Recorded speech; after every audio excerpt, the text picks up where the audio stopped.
네, 오늘 말씀 제목은 여호와 앞에 자라니라, 여호와 앞에 자라니라라고 이렇게 잡은 것은요. 21절에 보면요. 사무엘이 여호와 앞에서 자라니라라고 나오기 때문입니다. 이 여호와 앞에서라는 말은요. 이제 원어로 보면 여호와와 함께라는 뜻이에요. 그러니까 사무엘이 하나님과 함께 동행하였다라는 의미가 되지 않겠습니까? 이는 사무엘이 하나님의 사랑과 은혜 가운데 자랐음을 의미합니다.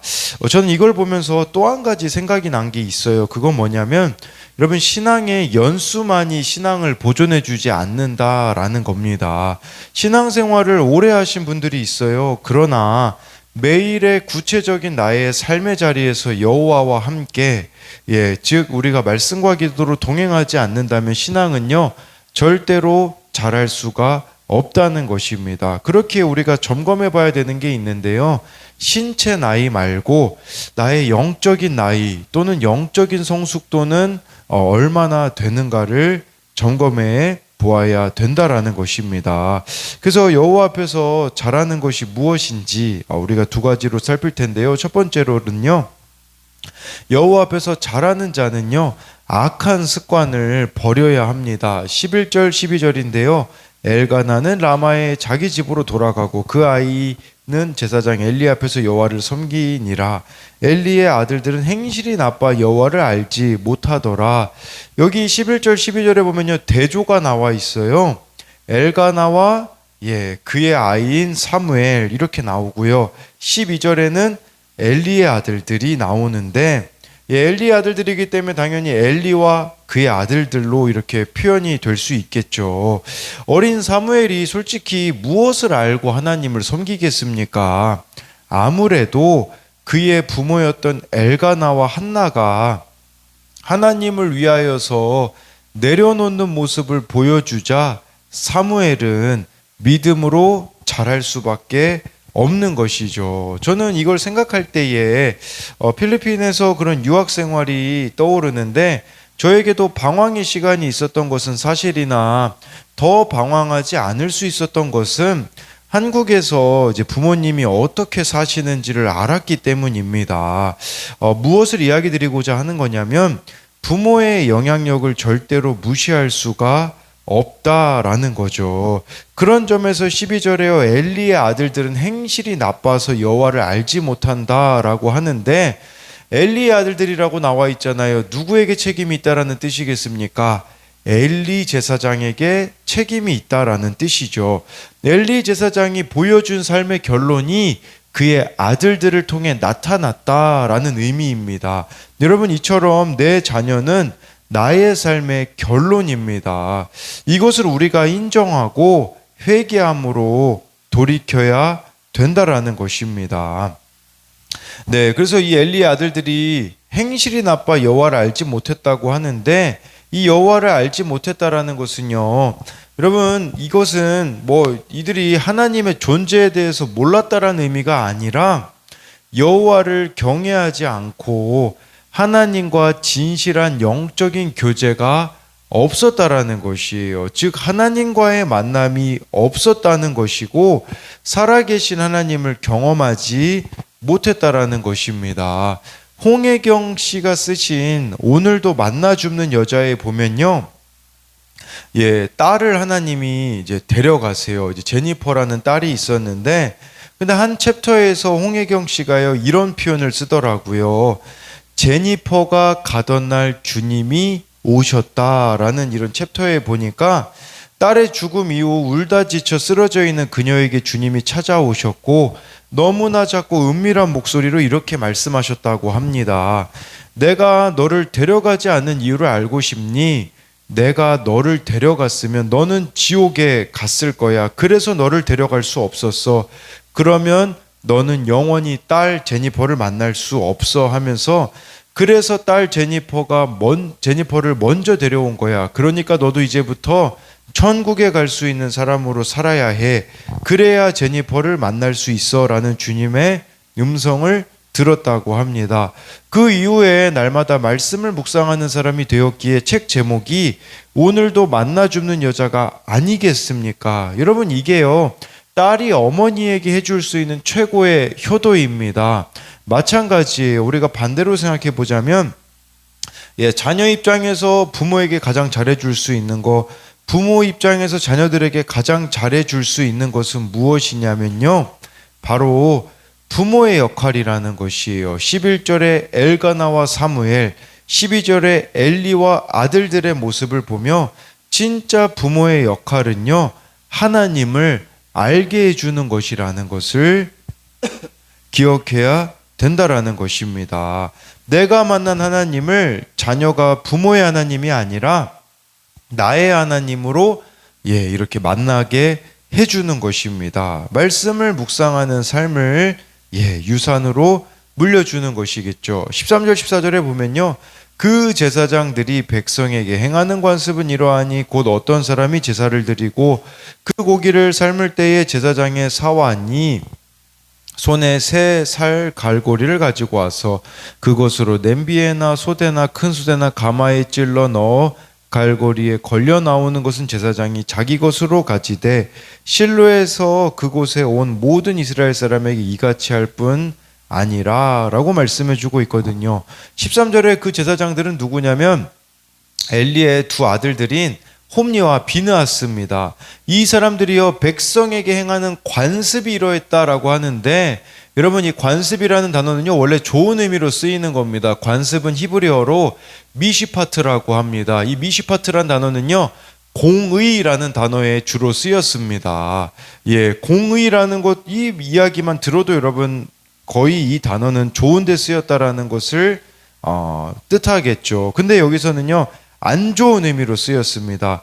행하는 관습, 이것은요, 바로 이들이 제사장 직분을 이용해 습관적으로 행했던 악이 있다고 말씀해 주고 있어요. 즉 악한 습관을 뜻하는 것이라고 볼 수가 있는 거예요. 여러분, 우리들에게도 이렇게 나에게 이미 체질화된 악한 습관이 무엇이 있는지를 돌아보아야 된다라는 것이에요. 그 악한 습관은 무엇이었냐? 13, 14절에 보면요, 원래 제사장들은요, 하나님께서 먹으라고 딱 주신 그 짐승의 부위들이 있었었거든요. 근데 그것을 거절하고요, 그냥 세 살 갈고리를 가지고 가서 아무 부위나 찍히는 대로 자기들이 먹었고요, 기름 없는 걸 먹어야 됐거든요. 기름은 하나님께 바치는 거였거든요. 그런데 여러분, 기름 없는 고기가 맛이 없으니까요, 이 제사장들이 무슨 짓을 저지르냐? 고기 있는 거를 지금 먹는 이런 악한 습관을 보여 주었다라는 것입니다. 그래서 여러분, 나에게도 이런 악한 습관이 있지 않는가 보셔야 돼요. 그것은 여러분들이 내 마음대로 갈고리로 찍어 취하는 부분들이 있는 거겠죠. 내 마음대로 하고 있는 부분이 바로 내 마음의 갈고리로 찍어 취하는 겁니다. 말씀에 묻지 않고, 공동체에 묻지 않고, 정말 내가 원하는 게 있잖아요. 그러면 저질러 버리는 이런 부분들이 무엇이 있는지를 보셔야 되는데, 여러분, 이 악한 습관을요, 방치하면 어떻게 될까요? 14절을 보십시오. 이렇게 나와요. 점점 커진대요.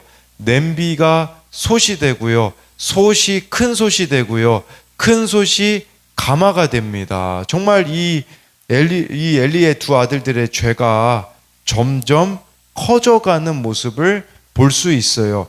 악한 습관을 방치하면요, 더 큰 악을 가져온다라는 것을 알아야 합니다. 그래서 이것에 대한 두 가지 적용 질문은요, 자녀를 위해 가장 간절히 기도하는 것이 무엇입니까? 돈, 외모, 학벌이 아닌 하나님을 섬기는 자가 되라고 날마다 기도하고 가르칩니까? 자녀의 모습을 통해 내 죄를 보며 회개하고 있습니까? 이 부분은 엘리의 아들들은 엘리 제사장의 삶의 결론이다라는 부분을 가지고 이렇게 만든 적용 질문이고요. 하나님이 나에게 성전으로 허락하신 가정과 직장, 교회에서 나의 행실은 어떠합니까? 내 마음대로 갈고리로 찍어 취하는 것은 무엇입니까? 두 번째로는요, 여호와 앞에서 잘하는 자는 어렸을 때부터 말씀으로 양육받습니다. 17, 18절을 보면요. 이 소년들의 죄가 여호와 앞에 심히 크면 그들이 여호와의 제사를 멸시함이었더라. 사무엘은 어렸을 때에 세마포 에봇을 입고 여호와 앞에 섬겼더라. 여러분, 이 17절에 이 소년들이라고 표현을 하는데 이 사람들은요, 엘리의 아들들인 홈리와 비느하스를 말합니다. 그런데요, 여기 좀 이상한 게 있어요. 뭐가 이상하냐면요, 이 사람들을 13절에 보면 제사장들이라고 했거든요. 제사장이라고 한다면 나이가 적어도 30세가 넘어야 제사장으로 될 수 있었어요. 그런데 이 엘리의 두 아들들을 왜 소년들이라고 했을까요? 30이 넘었기 때문에 소년이 아니라는 것을 뜻하는데, 그 이유는 사무엘과 비교하려는, 소년 사무엘과 비교하려는 이유가 있는 거겠죠. 목적이 있어요. 그래서 사무엘과 비교하기 위해서 소년들이라는 표현을 썼다라고도 할 수가 있고요. 제가 생각해 본 결과로는 이 엘리의 두 아들들이요, 소년이었을 때, 어렸을 때 말씀으로 양육이 되지 않았다라는 의미도 될 수가 있습니다. 네, 여러분, 어린 시절부터 말씀 앞에 서는 훈련이 되지 않으면 가면 갈수록 죄가 커질 수밖에 없다라는 것입니다. 저는 이 부분에 있어서 실패한 부분이 솔직히 있더라고요. 엊그제 청소년부에 이제 왔던 아이들이 청년이 되어서 저를 오랜만에 만나러 왔는데, 청년이 된 이들이 지금 22살밖에 안 됐는데요, 교회에 대해서 기억하는 것은요, 재미있었던 추억들밖에 없더라고요. 이게 저에게는 회개가 되더라고요. 이 아이들에게 말씀이 가장 잘 들어갈 수 있는 나이인 그 어린 나이에 말씀으로 양육하는 것에 대하여서는 제가 실패했음을 보여주는 게 아니겠습니까? 그들이 한 살이라도 어렸을 때 말씀으로 양육해야 됐는데 말씀은 하나도 기억이 안 나고 추억만 기억에 남게 한 저의 죄를 보게 되더라고요. 여러분, 사무엘은요, 어렸을 때부터 여호와 앞에서 섬기고 있습니다. 어린 나이에 사무엘이 얼마나 외로웠을까? 여러분, 3살부터 집 떠나서 이렇게 살았으니 얼마나 어려웠겠습니까? 그리고요, 이 어린 사무엘이 마주해야 되는 현실은 어떠했습니까? 엘리 제사장과 그의 아들들과 함께 마주하는 현실에서 살아갈 수밖에 없었습니다. 그렇다면 이때 우리가 쉽게 할 수 있는 것은 사람 탓, 환경 탓을 할 수 있지 않겠습니까? 지금 나의 환경을 보라고, 나와 함께하고 있는 사람을 보라고 말하면서 이들 때문에, 이 환경 때문에 내 인생이 이렇게 되었다고 말할지도 모릅니다. 그러나 18절을 보십시오. 여호와 앞에서 섬겼더라. 그런 것과 상관없이 그곳에서, 그 사람들 속에서 사무엘은 하나님을 섬겼다고 말씀해주고 있는 것이에요. 이런 관점으로 보자면 여러분들에게 있는 환경이, 여러분들과 함께하고 있는 사람들이요, 내가 하나님을 섬기는 데는 오히려 가장 좋은 환경이자 사람들일 수가 있다라는 것입니다. 마지막으로 19절부터 21절을 보면요, 그의 어머니가 매년 드리는 제사를 드리러 그의 남편과 함께 올라갈 때마다 작은 겉옷을 지어다가 그에게 주었더니 엘리가 엘가나와 그의 아내에게 축복하여 이르되, 여호와께서 이 여인으로 말미암아 내게 다른 우사를 주사 이가 여호와께 간구하여 얻어 바친 아들을 대신하여 하시기를 원하노라 하였더니, 그들이 자기 집으로 돌아가며 여호와께서 한나를 돌보시사 그로 하여금 임신하여 세 아들과 두 딸을 낳게 하셨고, 아이 사무엘은 여호와 앞에서 자라니라. 19절에요, 한나는 매년 제사 드리러 가면서 사무엘의 겉옷을 지어 주었다라고 말씀해 주고 있어요. 하나님께 드렸다고 하고선 자녀를 방치한 게 아니라는 뜻입니다. 여러분, 우리도요, 책임이 있다라는 거예요. 책임 없이 예수님을 믿겠다 하는 것은 없어요. 자녀도 부모 형제도 예수님께 맡겼다고 하면서 그들에 대한, 여러분, 나의 책임을 소홀히 해서는 안 된다라는 것이죠. 내 가족이 하나님을 섬길 수 있도록 돕는 것이 우리들의 최고의 내조이고 외조이고 양육이고 효도라는 것이에요. 구원을 위해 내게 맡겨주신 책임을 다할 때에 가정은 이처럼 세워진다라는 것이에요. 저와 여러분들의 인생의 목적이 거룩이 되면 어떻게 될까요? 21절을 보십시오. 한나를 돌보시사 세 아들과 두 딸을 허락하신다라는 것입니다. 어느 신학자는요, 이것을 500배의 축복을 받았다라는 표현을 쓰더라고요. 여러분, 우리가 하나님을 잘 섬기면 하나님의 축복이 우리에게만 임하는 것이 아니라 우리가 사랑하는 이들에게도 임한다라는 것을 뜻합니다. 저는 또 여기서 생각해 봤던 것이 무엇이 있냐면요, 우리가 정말 구원이 목적이 되어서 살아갈 때에 나의 가정을 책임져 주신다라는 것입니다. 여러분 21절을 보십시오. 5 자녀들이 생겼다라고만 말씀하지 않아요. 마지막 부분에 아이 사무엘은 여호와 앞에서 자라니라 라고 말씀해 주고 있어요. 왜 자랐죠? 21절 앞에 나와 있잖아요. 여호와께서 한나를 돌보시사. 한나를 생각했대요, 하나님이. 이게 무슨 말일까요?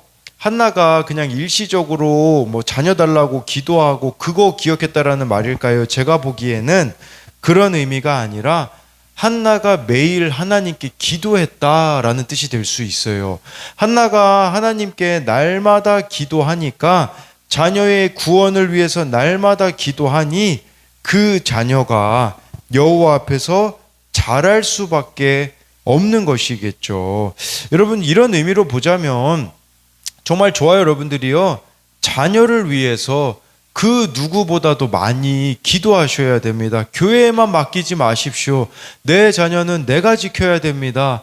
내가 내 자녀를 위해서 많이 기도할 때에 자녀들이 자라는 거겠죠. 저는 이것이 더 나아가서 이런 의미라고도 볼 수 있어요.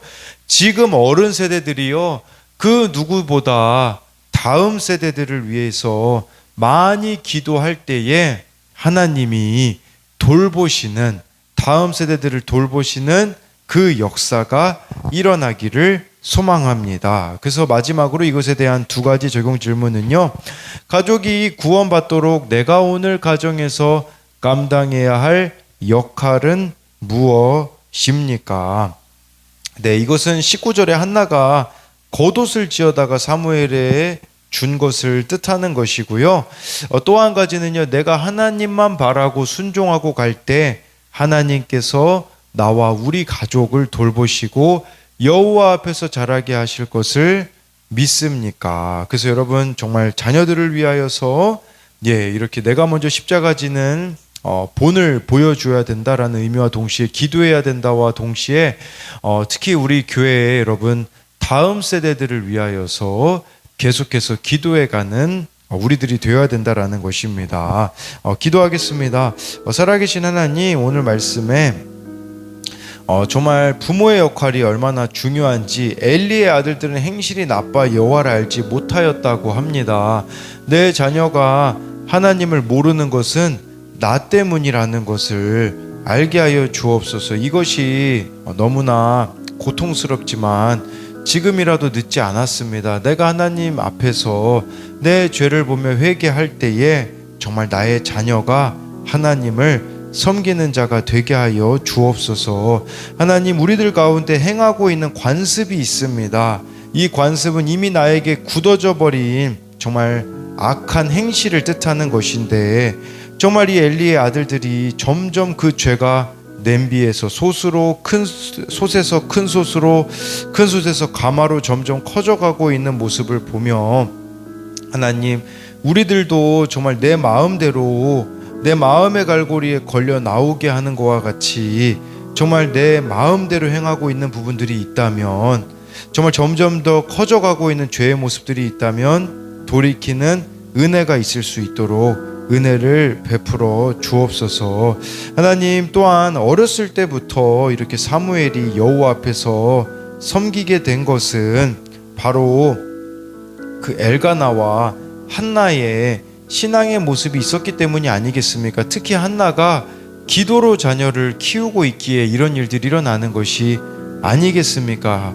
하나님, 이런 관점에서 보자면 저는 참 실패한 부분이 있습니다. 우리 다음 세대들을 무엇보다도 말씀으로 양육해야 되는데 그냥 교회의 추억거리만 만들어준 그런 사람임을 보게 되어지니 회개할 것이 참 너무나 많습니다. 하나님, 지금이라도 돌이킬 때에 하나님, 우리 교회 성도님들이 우리 다음 세대들을 위하여서, 자녀들을 위하여서 지금이라도 믿음으로 신고 기도하며 나아갈 때에 귀한 열매들이 맺게 하여 주실 것을 믿으며 살아계신 예수님 이름으로 기도드립니다. 아멘.